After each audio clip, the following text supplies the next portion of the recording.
Hi குட்டீஸ். என்னது, நிலாவை காணோமா? ஆமாம் குட்டீஸ், இன்னைக்கு நாம் ஒரு சயின்ஸ் ஃபிக்ஷன் கதை கேட்க போகிறோம். வாங்க கதைக்குள் போகலாம். ஆண்டுகள் பல கடந்து விட்டன. அது 2050ஆம் ஆண்டு. டெக்னாலஜி நல்லா வளர்ந்துருந்தாலும் இயற்கையின் அழகு குறையாமல் அப்படியே இருக்குது. ஒரு சனிக்கிழமை இரவு கவின்னு ஒரு பையன் தன் வீட்டு மொட்டை மாடியில் அமர்ந்து நிலாவை பார்த்துட்டு இருந்தான். அவனுக்கு விண்வெளிக்கு போகணுன்னா கொள்ள ஆசை. அப்பொழுது திடீர்னு உஷ்ன்னு ஒரு சத்தம். வானத்தில் பயங்கரமாக ஒரு மின்னல் மின்னுது. அடுத்த நொடி அங்கே இருந்த முழு நிலவு அப்படியே மறைஞ்சு போச்சு. கவின் கண்களை துடைச்சு பார்த்தான். வானம் முழுக்க கருப்பு தெரை போல இருட்டா இருந்தது. அம்மா, அப்பா, நிலாவை காணவில்லை என்று கத்தினான் கவின். ஊரே வீதிக்கு வந்து பார்த்தது. உலகமே அதிர்ச்சியில் உறைஞ்சு போச்சு. நிலா இல்லாம கடல் அலைகள்லாம் அமைதியாயிடுச்சு. இரவின் வெளிச்சம் எல்லாம் காணாம போயிடுச்சு. அப்போது கவினோட காலடியில ஏதோ ஒன்று டொம்முன்னு விழுந்துச்சு. அது பார்க்க ரொம்ப பளபளப்பா இருந்துச்சு. அது ஒரு நீல நிற மாயக்கல். அந்த கல்லை கவின் தொட்ட உடனே உள்ள இருந்து ஒரு அதிசய குரல் கேட்டுச்சு. கவின், நான் நிலாவின் தேவதை பேசுகிறேன்.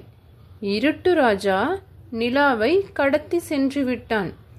இன்னும் சில மணி நேரங்களில் நிலாவை மீட்டு கொண்டு வராவிட்டால் பூமியின் சமநிலை குலைந்துவிடும் என்று அந்த கல் கூறியது. இதை கேட்ட உடனே கவினுக்கு மிகவும் ஆச்சரியம். உடனே கவினின் பழைய சைக்கிள் இப்பொழுது ஒரு அதிநவீன ஸ்பேஸ்ஷிப்பாக மாறியது. கவின் அதன் உள்ளே ஏறி அமர்ந்தான். அவனது உடையில் ஸ்பேஸ் ஹீரோ என்ற சின்னம் ஜொலித்தது. ராக்கெட் உஷ் என்று கிளம்பியது. கவின் விண்வெளியில பறந்து கொண்டிருந்தான். வழியில ஒரு பெரிய விண்கல் மழை பொழிஞ்சது. அந்த கல்லு ஸ்பேஸ்ஷிப் மேல மோதும் சத்தம் டங் டங் அப்படின்னு கேட்டுச்சு. கவின் ரொம்பவே பயந்துட்டான். இல்லை, இது என்னால் முடியாது, நான் ரொம்ப சின்ன பையன் அப்படின்னு கத்த ஆரம்பிச்சிட்டான். அப்போது அந்த நீல நிறக்கல் இன்னும் அதிகமாக பிரகாசிச்சுது. கவின், உன்னால் முடியும், உன் மனதை கட்டுப்படுத்து அப்படின்னு சொல்லுச்சு. கவின் தன்னோட பயத்தை எல்லாம் மறைச்சிக்கிட்டு துணிச்சலோட அந்த ஸ்பேஸ்ஷிப்பை கண்ட்ரோல் பண்ண ஆரம்பித்தான்.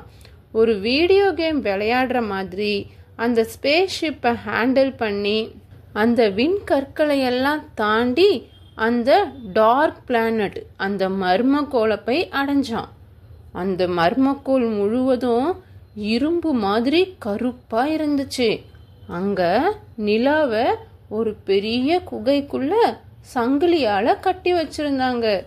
அது வெளிச்சம் கூட ரொம்ப மங்கி போயிருந்துச்சு. அப்போ அங்க இருட்டு ராஜா தோன்றினான்.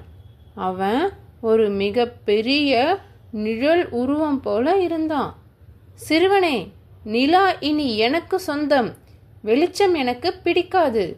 நீ நிலாவை மீட்க வேண்டுமானால் என்னுடைய 3 கேள்விகளுக்கு விடை சொல்ல வேண்டும். தவறாக சொன்னால் உன்னையும் இருட்டாக மாற்றிவிடுவேன் என்று கர்ஜித்தான்.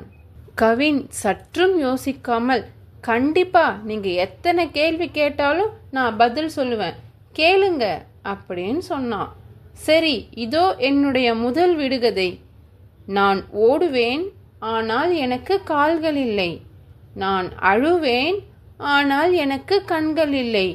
நான் யார் என்று கேட்டான் இருட்டு ராஜா. கவின் சில நொடிகள் யோசித்தான். உடனே டக்கென்று, மேகம். கவின் சொன்ன அடுத்த நொடி வானத்தில் இடி முழங்கியது. முதல் சங்கிலி உடைந்தது. சரி சரி, என்னுடைய முதல் விடுகதைக்கு கரெக்டா பதில் சொல்லிட்ட. இப்ப என்னோட 2வது விடுகதை. என்னிடம் நிறைய பற்கள் இருக்கும், ஆனா நான் யாரையும் கடிக்க மாட்டேன். நான் யார் என்று கேட்டான் இருட்டு ராஜா. கவின் சில நொடிகள் யோசித்தான். பின்பு அது சீப்பு. இரண்டாவது சங்கிலியும் உடஞ்சிச்சு. சரி, இப்போ நான் உன்னை கடைசி கேள்வி கேட்குறேன். இந்த நிலா எதுக்கு பூமிக்கு வேண்டும் அப்படின்னு கேட்டான். உடனே கவின் சிரிச்சுக்கிட்டே சொன்னான், நிலா வெறும் வெளிச்சம் மட்டும் அல்ல, அது குழந்தைகளோட கனவு, கடலோட அலை, பூமியோட உயிர் துடிப்பு. நிலா இல்லாமல் எங்க பூமி முழுமை அடையாது என்று சொன்னான். இந்த அன்பான பதிலை கேட்டவுடன் இருட்டு ராஜாவோட கடினமான இதயம் கூட உருக ஆரம்பிச்சுது. அவனோட நிழல் உருவம் மறைஞ்சு ஒரு ஒளிமயமான தேவனா மாறிட்டான். மன்னிச்சிரு கவின், நான் தனிமையால இப்படி மாறிட்டேன். இந்தா, நீ நிலாவை அழைச்சிட்டு போ அப்படின்னு சொன்னான். நிலாவும் விடுவிக்கப்பட்டது. நிலாவின் வெள்ளி ஒளி இப்ப விண்வெளி முழுவதும் பரவுச்சு. கவின் நிலாவை மீண்டும் கொண்டு போய் அதோட பழைய பாதையில நிறுத்தினான். பூமிக்கு திரும்பிய கவினை மக்கள்லாம் ரொம்ப கொண்டாடினாங்க. கவின் மீண்டும் தம் வீட்டோட மொட்டை மாடியில உக்காந்து நிலாவை பார்த்துட்டு இருந்தான். இப்போ நிலா முன்னை விட ரொம்ப அழகா தெரிஞ்சுது. அவனோட சட்டை பையில் இருந்த அந்த நீல நிற கல் இப்பொழுது ஒரு சாதாரண கல்லா மாறி இருந்துச்சு.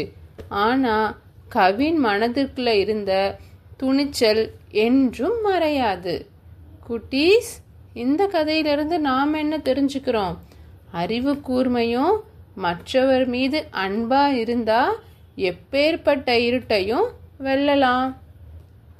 நாளைக்கு இன்னொரு இன்ட்ரெஸ்டிங் கதையோட உங்களை மீட் பண்றேன். பை.